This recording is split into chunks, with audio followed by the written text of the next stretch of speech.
Welcome to the Best Me podcast. Your best tomorrow starts today.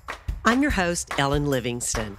I believe showing up each and every day as the best version of myself doesn't happen on accident. It takes awareness and planning. On this podcast, I talk about planning for ways to improve my health, develop a sense of purpose in everyday life, and create meaningful connections so I can be the best me I can be. And so can you. Let's get started. Hey there, besties. It's me, Ellen. I want to share with you something I learned from an article that I read in the Washington Post. And it was a survey that the Washington Post had done with, I believe it was 14 people that were 100 years old or older. So they were centenarians. And they were really from all around the world. Most of them were from the United States, but there were some from England and India and Japan, Costa Rica. And what they asked them in this survey was to reflect on what it takes to live a happy and healthy life and to share any advice that they would have given to their younger selves. Now, I found it really interesting what all they had talked about, and I realized that it really could be put into 4 different categories. The first category had to do with relationships.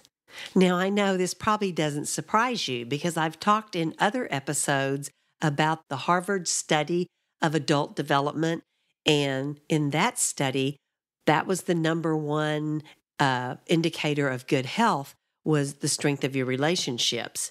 But in this survey, the centenarians that talked about relationships talked about the importance of who you spend your time with. Now, as parents, if you are a parent, you know when your kids start hanging out with other kids, you talk to them all of the time about the importance of who you spend your time with. But do we ever ask that of ourselves when we get to be adults? And in this survey, one man talked about the importance of choosing the right life partner, the person that you're going to spend your life with. And another woman talked about the importance of cherishing her friendships and how she maintained the same friendships with quite a large group of people for most of her life. And what these people are advising us is that the people who you spend your life with really reflect on who you are, and they can influence who you become. Now, all of us want to spend time with people that we enjoy being around and are a lot of fun and can make us laugh. But you also want to be around people who support you and are positive and who build you up and help you see things from different perspectives because they want you to be your best self. They aren't afraid of you growing and being successful. So choose who you spend your time with carefully. And on the flip side of that, be a good influence to the people who are around you. The second category of advice had to do with kindness.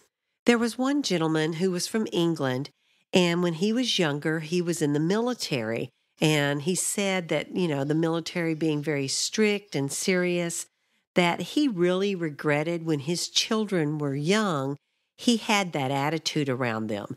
And he said, I don't feel like I was very kind or tolerant with my children.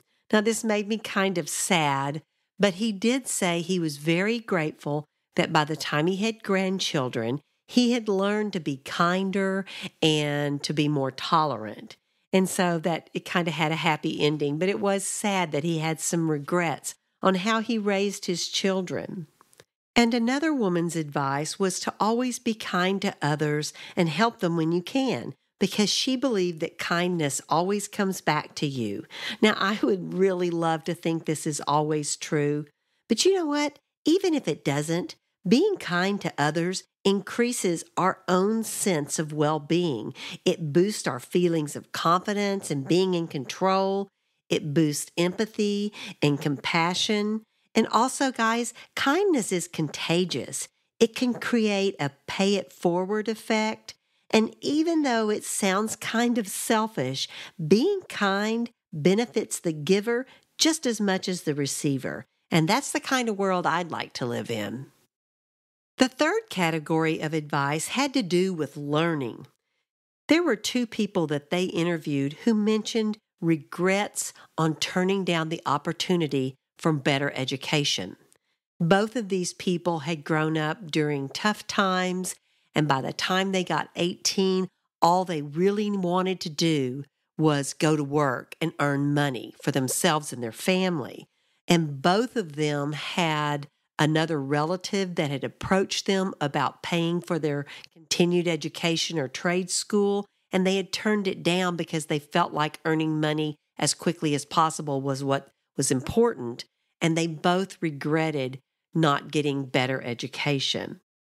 Then there were people that mentioned always learn from your elders and always keep asking questions, never stop reading. And I love this advice because I love to read, and I don't want to be one of those old people that when I get really old, all I can talk about are my aches and pains and ailments. I want to be reading and learning new things and always have some interesting topic that I can talk about with people and not just reflect from the old glory days. The last category had to do with advice that they would give to their younger selves.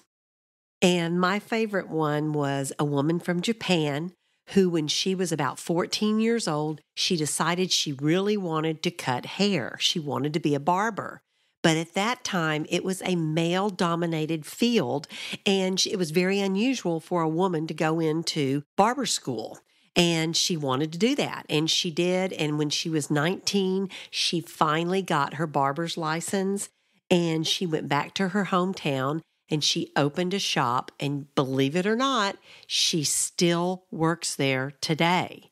And what's amazing about her is she read in the Guinness Book of Records, the oldest working barber was 108, and now this woman is 107, and she said, so I'm going to work 2 more years because I want that record. So I think that's hysterical that she's 107 years old and she's going to work for 2 more years. But you know what? Remember, I told you guys in an earlier episode, there's really not a word for retirement in Japanese. Now, the other people in this category talked about always believing in your potential. There was a woman who felt like she had sold herself short because when she was younger, she had gotten a job in a factory, had worked her way up. She was managing a few people, and her boss had come to her and said, do you want to take on more responsibility? And because she really did not have a lot of self-confidence in herself, she told him she was happy with what she was doing and passed the opportunity up. And she had regrets. And so she said she would tell herself to always believe in your own potential. And other people talked about stay focused and determined with what you do in life. Always think positive because what we think creates our environment. And to stay true to your principles and to keep moving. Now, all of these have to do with working hard and believing in yourself and being true to yourself and taking care of yourself. We have such a short time on this earth, so be all that you can be. Don't set limitations on yourself because of something your parents may have told you when you were younger, or maybe a teacher, or just society. Always think, is it true? Can I really not be a barber just because I'm a woman? Can I really not handle more responsibility? Am I really too old to start a podcast? Anyway, you get the point. Always question and always believe in your potential. And I'd also like to point out what they did not talk about in this survey.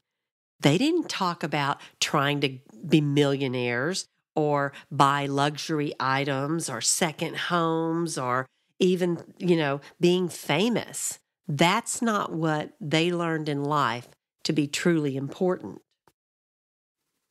So just to recap what I learned from this survey, who you spend your time with is important. Never stop learning. Be kind to others. And be true to yourself. Align your thinking and your behavior with your own values and feelings rather than the values of others. Now, this is great wisdom from people who have walked a much longer path than we have.